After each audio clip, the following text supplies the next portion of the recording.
Welcome everyone. WBJEE counselling 2024 সংক্রান্ত এই মুহূর্তের অত্যন্ত গুরুত্বপূর্ণ আপডেট শেয়ার করব। তোমরা যারা WBJEE 2024 ইঞ্জিনিয়ারিং, ফার্মেসি এবং আর্কিটেকচারের রাজ্য জয়েন্ট, ঠিক আছে, WBJEE এর ক্যান্ডিডেট রয়েছে, এই মুহূর্তের অত্যন্ত গুরুত্বপূর্ণ আপডেট। অবশেষে কিন্তু কাউন্সিলিং শুরু হচ্ছে, ঠিক আছে। তোমাদের থেকে প্রচুর মেসেজ আসছে, হাজারো প্রশ্ন রয়েছে কাউন্সিলিং নিয়ে, সমস্ত তথ্য শেয়ার করবো। তার আগে বলছি, যারা আমাদের চ্যানেলে নতুন ভিডিও দেখছো এখনই সাবস্ক্রাইব করো। WBJEE সংক্রান্ত পরবর্তী আপডেটগুলির জন্য এখনই সাবস্ক্রাইব করো, পাশে থাকা বেল আইকনটা অবশ্যই প্রেস করো এবং এই ভিডিওটি প্রচুর প্রচুর প্রচুর শেয়ার করে দাও এবং আমাদের টেলিগ্রাম গ্রুপে যুক্ত হয়ে যাও। ডেসক্রিপশনে দেখা যাচ্ছে আমাদের টেলিগ্রাম গ্রুপ, সেই টেলিগ্রাম গ্রুপের লিংকে ক্লিক করে যুক্ত হয়ে যাও, সেখান থেকে সরাসরি আমার সঙ্গে যোগাযোগ করতে পারবে। তাছাড়া ডেসক্রিপশনে ফেসবুক, ইনস্টাগ্রাম দেখা যাচ্ছে, সেখান থেকে তোমরা সরাসরি আমাকে প্রশ্ন জিজ্ঞাসা করতে পারবে, ঠিক আছে। তো এই মুহূর্তে WBJEE 2024 কাউন্সিলিং কবে শুরু হচ্ছে, তো প্রথমে তোমাদেরকে জানিয়ে রাখি, জুলাই মাসের ফার্স্ট উইকে কিন্তু কাউন্সিলিং এর অফিসিয়াল নোটিফিকেশন প্রকাশ হবে, ঠিক আছে। এবং দেখো, কাউন্সিলিং এর ক্ষেত্রে আমি আগের ভিডিওতে কাউন্সিলিং প্রসেস ডিটেলসে আলোচনা করে দিয়েছি, ঠিক আছে। কাট আপ নিয়েও বলা আছে, যারা ভিডিও মিস করেছো, প্রীতম বায়োলজি WBJEE কাট আপ লিখে সার্চ করো বা WBJEE কাউন্সিলিং প্রীতম বায়োলজি লিখে সার্চ করো, ভিডিওগুলো পেয়ে যাবে, ঠিক আছে। তো প্রথম কথা দেখো, কাউন্সিলিং এর জন্য সকলকে রেজিস্ট্রেশন করতে হবে 500 টাকা দিয়ে, ঠিক আছে। 500 টাকা দিয়ে রেজিস্ট্রেশন করতে হবে এবং বিগত বছরে WBJEE দুটো নতুন ফিচার যোগ করেছিল, একটা ছিল মক অ্যালটমেন্ট আর একটা ছিল মপ আপ রাউন্ডে সকলেই পার্টিসিপেট করতে পারে, ঠিক আছে। প্রথমে কি নিয়ম ছিল যে ধরো তুমি ফার্স্ট রাউন্ডে যদি কোনো কারণে তুমি যদি রেজিস্ট্রেশন না করতে পারো, তাহলে মপ আপে পার্টিসিপেট করতে পারবে না। কিন্তু বিগত বছরে একটা নতুন নিয়ম চালু হয় যে ফার্স্ট রাউন্ডে যারা রেজিস্ট্রেশন করেনি তারাও মপ আপে আবার নতুন করে রেজিস্ট্রেশন করতে পারতো, ঠিক আছে। পাশাপাশি মক অ্যালটমেন্ট, অর্থাৎ তুমি চয়েস ফিলিং করেছো, ঠিক আছে, চয়েসটাকে লক করার আগে তুমি চয়েস ফিলিং ঠিকঠাক করেছো কিনা, ঠিক আছে, সেটা তুমি মক অ্যালটমেন্টের মাধ্যমে দেখতে পারবে।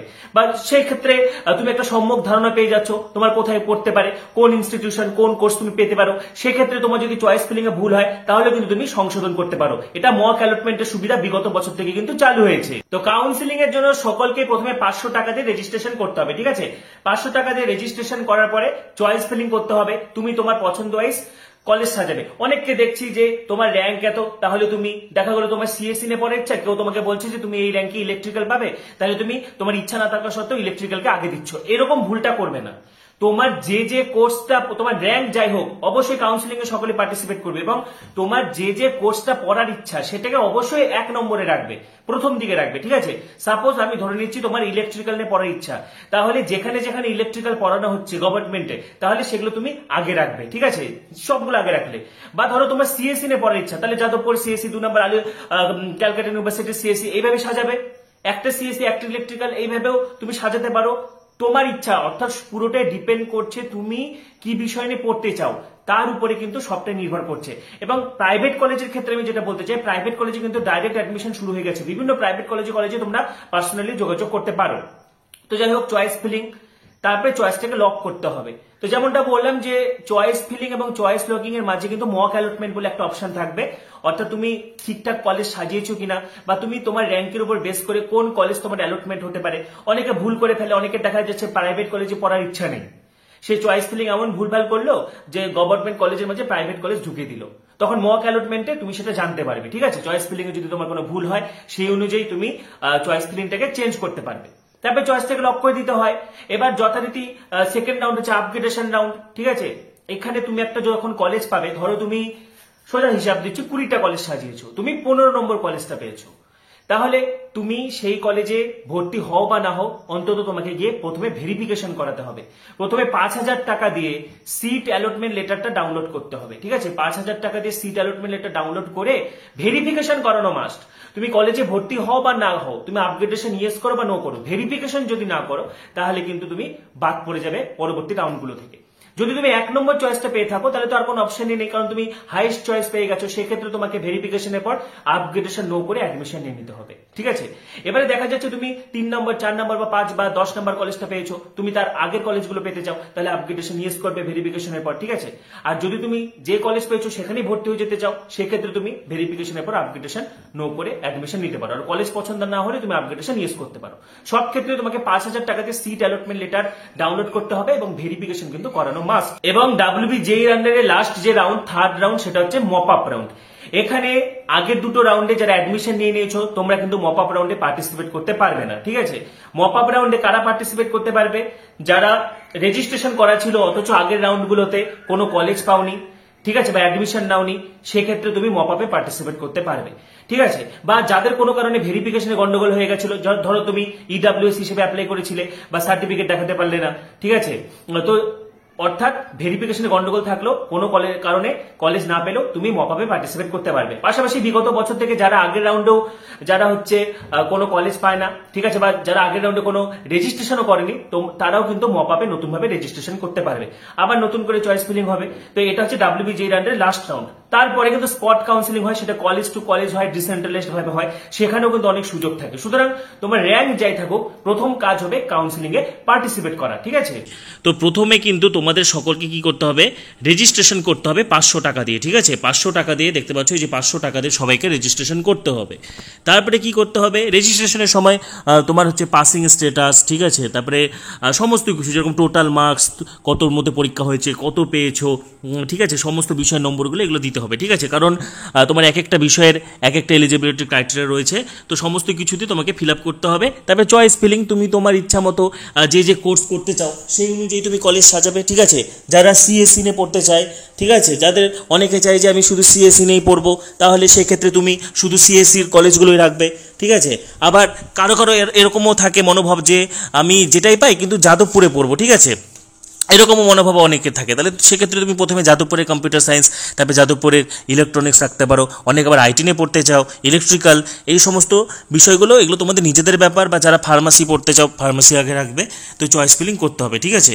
চয়েস ফিলিংয়ের পরে দেখো, আগে চয়েস ফিলিংয়ের পর সরাসরি চয়েস লকিং হতো, কিন্তু এবারে কিন্তু মক অ্যালটমেন্ট থাকছে, ঠিক আছে। অর্থাৎ তুমি যেভাবে সাজিয়েছো র্যাঙ্ক অনুযায়ী তুমি বুঝতে পারবে যে তোমার কোথায় অ্যালট হচ্ছে, ঠিক আছে, সেই অনুযায়ী কিন্তু তুমি চয়েসটাকে সংশোধনও করতে পারবে। তারপরে চয়েসটাকে লক করে দিতে হবে। এগুলো পরে যখন শিডিউল বা টাইম টেবিল প্রকাশ হবে তখন কিন্তু ডেটগুলো দিয়ে দিবে, ঠিক আছে। এবার দেখো অ্যালটমেন্টে কি বলা আছে, দেখো allotment will be given based on inputs provided by the candidate. তুমি যেভাবে সাজিয়েছো সেই অনুযায়ী তোমাকে অ্যালটমেন্ট দেওয়া হবে, ঠিক আছে। এবারে অ্যালটমেন্ট দেওয়ার পরে কি করতে হবে? দেখো অ্যালটমেন্ট দেওয়ার পরে তোমাকে সিট অ্যালটমেন্ট লেটার 5000 টাকা দিয়ে ডাউনলোড করতে হবে, ঠিক আছে। অবশ্যই, এবং ভেরিফিকেশন কিন্তু করিয়ে আসতে হবে। ভেরিফিকেশন না করালে কিন্তু তুমি কোনো রাউন্ডে আর চান্স পাবে না, পাশাপাশি তুমি তোমার সিটটাও ক্যান্সেল হবে। ফিজিক্যাল ভেরিফিকেশন করাতে হবে 5000 টাকা দিয়ে অ্যালটমেন্ট লেটারটা ডাউনলোড করার পর। তো দেখো ডকুমেন্ট ভেরিফিকেশনের সময় কী কী লাগছে? সকলের জন্য মাধ্যমিকের অ্যাডমিট কার্ড, ঠিক আছে, তারপরে হচ্ছে ক্লাস 10-এর মার্কশিট, উচ্চ মাধ্যমিক বা ক্লাস 12-এর মার্কশিট, ঠিক আছে। ওসিআই ক্যান্ডিডেটসদের জন্য OCI certificate, WB domicile certificate, SC ST OBC OBC B, তারপরে ওবিসি এ ওবিসি বিদের জন্য এনসিএল বা নন ক্রিমিনাল লাগবে, এগুলো বারবার বলা হয়েছে। পিডাব্লিউডি সার্টিফিকেট, টিএফডাব্লিউ সার্টিফিকেট, ঠিক আছে। ডকুমেন্ট ভেরিফিকেশনের পরে তুমি কিন্তু তোমার কাছে দুটো অপশান দেওয়া থাকবে, ঠিক আছে। যদি তুমি যেমনটা বললাম যে তুমি যদি ফার্স্ট চয়েসের কলেজ পেয়ে যাও, তাহলে সেই ক্ষেত্রে তোমাকে আপগ্রেডেশন নো করতে হবে, করে অ্যাডমিশন নিয়ে নিতে হবে। এবারে তুমি ফার্স্ট চয়েস না পেয়ে পরবর্তী চয়েসগুলো পেয়েছো, মানে তুমি 2, 3 বা 4 নম্বর পেয়েছো, সেক্ষেত্রেও তুমি তোমার যদি ইচ্ছা থাকে যে তুমি 4 নম্বর পেয়েছো কলেজটা, তাহলে সেখানেই ভর্তি হয়ে যাবে, তাহলে সেক্ষেত্রে তুমি আপগ্রেডেশন নো করে অ্যাডমিশন নিয়ে নিতে পারো, অসুবিধা নেই। কিন্তু তুমি যদি চাও তাহলে তুমি যেহেতু প্রথম চয়েসটা পাওনি, সেক্ষেত্রে তুমি আপগ্রেডেশন ইয়েস ফর্মটা জমা করতে পারো, সেক্ষেত্রে অ্যাডমিশন নেওয়া কিন্তু বাধ্যতামূলক নয়, ঠিক আছে। তারপরে দেখো আপগ্রেডেশন রাউন্ডে কারা কারা পার্টিসিপেট করতে পারবে? দেখো যারা ফার্স্ট রাউন্ডে কোনো সিট পায়নি তারা অটোমেটিক্যালি সেকেন্ড রাউন্ডের জন্য এলিজিবল, ঠিক আছে। এবং যারা হচ্ছে ভেরিফিকেশন করে এসেছিলো, এই দেখো যারা সিট অ্যাকসেপ্টেন্স ফি পেমেন্ট 5000 টাকা ফি পেমেন্ট করে ভেরিফিকেশন করে এসেছিলো এবং ইএস আপগ্রেডেশন দিয়ে এসেছিলো, ঠিক আছে, অ্যাডমিশন নেওয়া বাধ্যতামূলক নয়, তারাও পার্টিসিপেট করতে পারবে সেকেন্ড রাউন্ডে, ঠিক আছে। বা যাদের কোনো কারণে ডকুমেন্ট ভেরিফিকেশনের সময় ক্যান্সেল হয়ে গেছিলো, অনেক এসসি এসটি ইডব্লিউএস ক্যান্ডিডেট রয়েছে বা ওবিসি ক্যান্ডিডেট রয়েছে যারা সার্টিফিকেট শো করতে পারে না, তখন তারা ইউআর বা জেনারেল ক্যাটাগরিতে কিন্তু কনভার্ট হয়ে যায়, ঠিক আছে। পাশাপাশি দেখো এই সমস্ত জিনিসগুলো তো রয়েছেই, এবং মপ আপ রাউন্ডে কিন্তু একটা বড়সড় পরিবর্তন আনা হয়েছে। তো মপ আপ রাউন্ডে বরাবরই অপশনাল, মানে তুমি চাইলে মপ আপ রাউন্ডে পার্টিসিপেট করবে কি করবে না সেটা তোমার ব্যাপার, কিন্তু মপ আপ রাউন্ডে এবছরের যেটা সবচেয়ে বড় পরিবর্তন সেটা কিন্তু হচ্ছে এখানে মপ আপ রাউন্ডের ক্ষেত্রে যে ফ্রেশার্সদেরকে, যারা ফার্স্ট রাউন্ডে রেজিস্ট্রেশন করেনি তাদেরকেও কিন্তু সুযোগ দেওয়া হবে, ঠিক আছে। এবং মপ আপ রাউন্ডে আবার নতুন করে এই যে 200 টাকা দিয়ে রেজিস্ট্রেশন, চয়েস ফিলিং, এই সমস্ত জিনিসগুলো করতে হবে, ঠিক আছে। তো WBJEE 2024 কাউন্সিলিং সংক্রান্ত কিন্তু অত্যন্ত গুরুত্বপূর্ণ তথ্য আজকে এই ভিডিওতে শেয়ার করলাম। ডেসক্রিপশনে আমাদের টেলিগ্রাম গ্রুপের লিংক দেওয়া আছে, সেই লিংকে ক্লিক করে গ্রুপে যুক্ত হয়ে যাও। পাশাপাশি ফেসবুক, ইনস্টাগ্রামও তোমরা যোগাযোগ করতে পারো। পরবর্তী ভিডিওগুলির জন্য তোমাদের আরো কোনো জিজ্ঞাসা থাকলে কমেন্টে অবশ্যই জানাবে। পরবর্তী ভিডিওগুলির জন্য এখনই সাবস্ক্রাইব করো, পাশে থাকা বেল আইকনটা অবশ্যই প্রেস করো এবং ভিডিওটি প্রচুর শেয়ার করে দাও। সবাইকে অসংখ্য ধন্যবাদ।